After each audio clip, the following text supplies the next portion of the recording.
Let's jump into the charts. There's a lot to talk about. It's a fun day. And let's get going. The diamonds are up. That's okay. I guess the bulls have to go somewhere.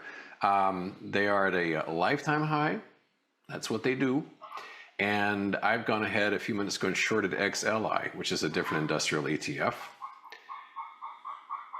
That is not meant to suggest that I'm chicken about this. I just am spreading my bets to non-tech stuff because it's been a very, very good day for the tech bears.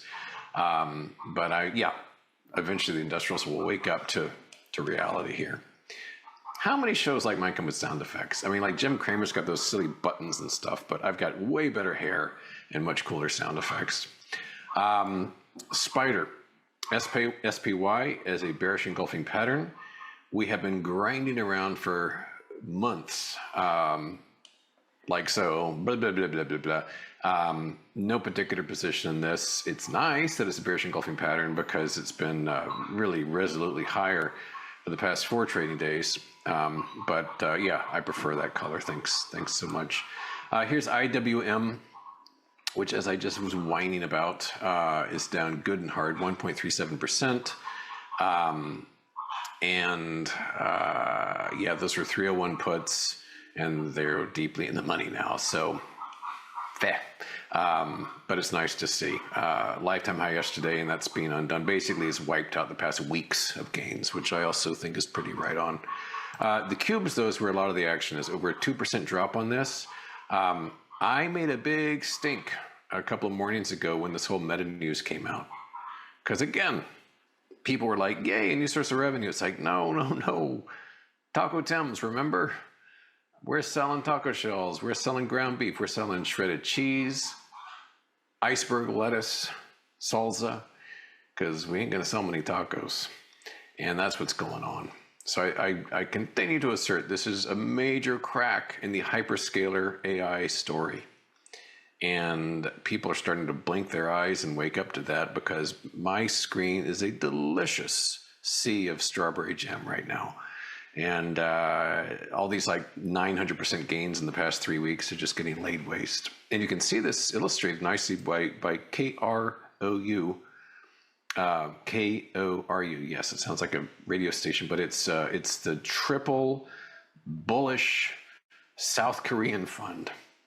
And this sucker has gone from around, good heavens, like almost 1,300 down to around 500 in a matter of a few weeks. And it's quite the pattern here. Of course, this is subject to the semiconductor mayhem. And I mentioned it a week or so ago when I saw that New York Times article touting the success of the 21-year-olds trading South Korean stocks who had no idea what they're doing. I was like, okay, that's the kind of signal I need. So I got more aggressive about because it used to be, I was terrified of shorting, these bottle rocket stocks. But yeah, this is like, all right, bring them on STX, WDC, whatever. I just short them all. The one item which has yet to cooperate is crypto. And it's been fussy this week. It's been bouncing back. Bearish boy that I am, I've just been shorting more. I entered a new MSTR short today. Part of it was promulgated by this craziness. This is STRC, Sailor's 12% dividend money funnel. And we are down on this one just a little bit. It opened strong today, and it's been very strong for the past 5 days, blasting from about 70 to about 90 in just a few days' time. Nice. I like it. This is the kind of thing that, to my mind, precedes yet another swoon lower as the Sailor saga continues to reveal itself. And as I said on my morning show, or it's not my show, I just kind of show up. I shorted MSTR just because it's a gap close and it's Michael Saylor, and I think it's doomed as doomed can be, but we'll see how that pans out. But I do like the look of that. Meta had a fantastic day yesterday, huge explosive move higher. I shorted it. at a very lofty price, and it has undone all of yesterday's gains and then some. So we're basically in the ether here where this gap is. So that's looking real good too. That was a nice one.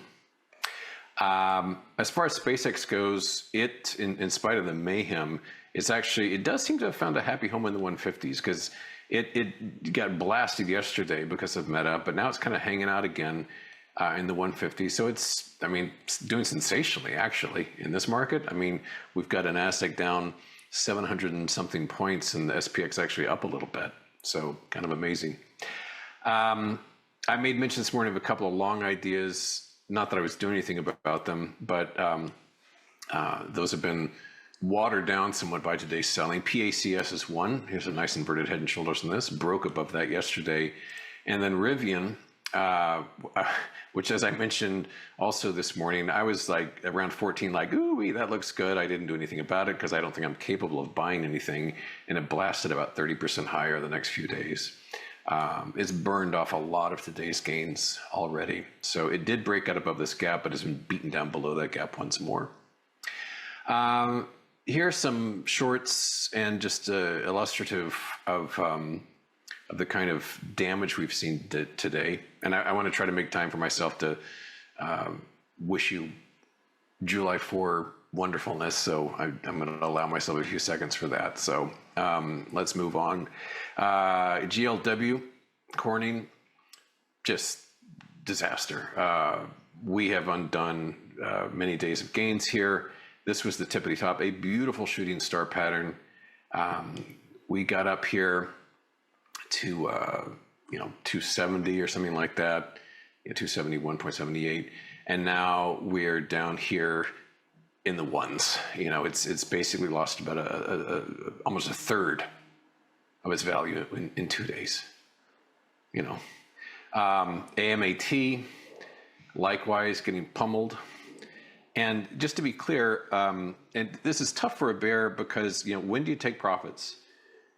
When? Because, the world is aligned against you. Bears are 1 in a million. And those 999,999, they don't like you, and they're going to get you, and they're going to buy stuff and push your positions into bad places. So it's tough to know when to take profits. I had a big XLK position, which I covered today. Not because there was anything wrong with the chart, but just because 1 in a million, So it is tough to know when to take profits. In a lot of these cases, these stocks have gone so high, it's a little hard for me to accept that, 2 days, everything's fairly valued again. And that's why I try to keep, paradoxically, the conservative ideas in my options account, like my SMH puts, which are finally doing well, because I'd rather give them time. So if there's any bear on the planet besides me right now, I feel for you, because I don't know when to cover either. I just tighten stops along the way. It's not very brainy. By and large, I'm just making the stops above today's high. AXTI, another great example. This is like the umpteenth time you've seen this chart. Look at this, just down it goes. Day after day after day I've shown this, and then down we go, down almost 15% today alone. LITE, Lumentum, also mentioned here again and again and again. This is down 11% today. Big drop below that completed pattern. Righteous. MRVL, also mentioned yesterday. This one is down 12.5%. I guess one could point out this gap right here as a potential support zone. I don't know. Disappointment is the bear's lot in life a lot of times, so you never know if it's gonna just cut right through it. But that would be one level, really the only meaningful level of support in the near term for this. STX, Seagate, and this is a great example of the kind of thing I was didn't want to dare short until I saw things like that South Korean article, and this has just absolutely fallen to pieces. This has gone from deep into the quadruple digits down to, it's lost 25% of its value in a couple of weeks. So just it's unraveling going on. AI, hyperscalers, CoreWeave, Oracle, on and on and on. VSH, Vishay Interactive, another gorgeous chart, down 11.52% today alone, beneath that pattern that you've seen so many times. Micron, whose CEO pulled that little stunt the other day, something about $250 million to the government accounts or something, I guess to ingratiate himself with the American public. Well, it's not working. We've got two big red bars in a row, and today down 7.75%, failing the uptrend. So there is reason to believe there's been a real shift here in terms of market direction. With the Sam Altman, hey, I'll sell 5% of OpenAI to the government, which appears to be interested in that. You don't like socialism? Look it up. It just harkens back to the George H.W. Bush day of back in the very strong bull market, when the idea was offered to maybe Social Security should be invested in the stock market. And that was just about the tippity top when that kind of idea was offered, like buy drcoop.com, with this money. So yeah, that's, we're kind of in the lunatic fringe when OpenAI is like, when the government's treated as a venture capitalist. SMTC, these are also beautiful. I've lost track. I've been so busy today tightening stops. I just really hadn't seen just how gorgeous these charts have turned out to be. We get failure on this one, about another 10%. WDC, another shining example of a bear killer that is just completely pooed its pampers. So we're down here. We've fallen from around 800 down to 500 or so. So again, 20, 30, 40% drops everywhere you look over the course of a couple of weeks. Trendline failure on this one as well. So that's cool. I expanded my puts position in Carvana. These are January puts. It has been very hoofy and not particularly cooperative. It's fought back this week, but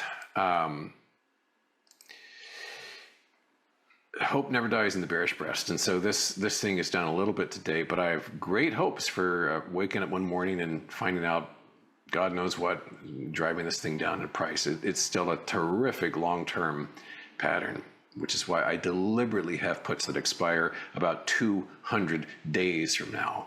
It gives us lots of time. Qualcomm, I actually sold. I had puts on this. They did fine, and I sold them for a profit, which seems kind of weird because these are January puts. So what am I being so jumpy about? And you're probably right. But I have so much exposure in semiconductors, I decided just to take the profits on this and be done with it. But it's still a honey of a pattern. That is a beautiful head and shoulders top right there. And finally, SMH, down hard, 5.32%.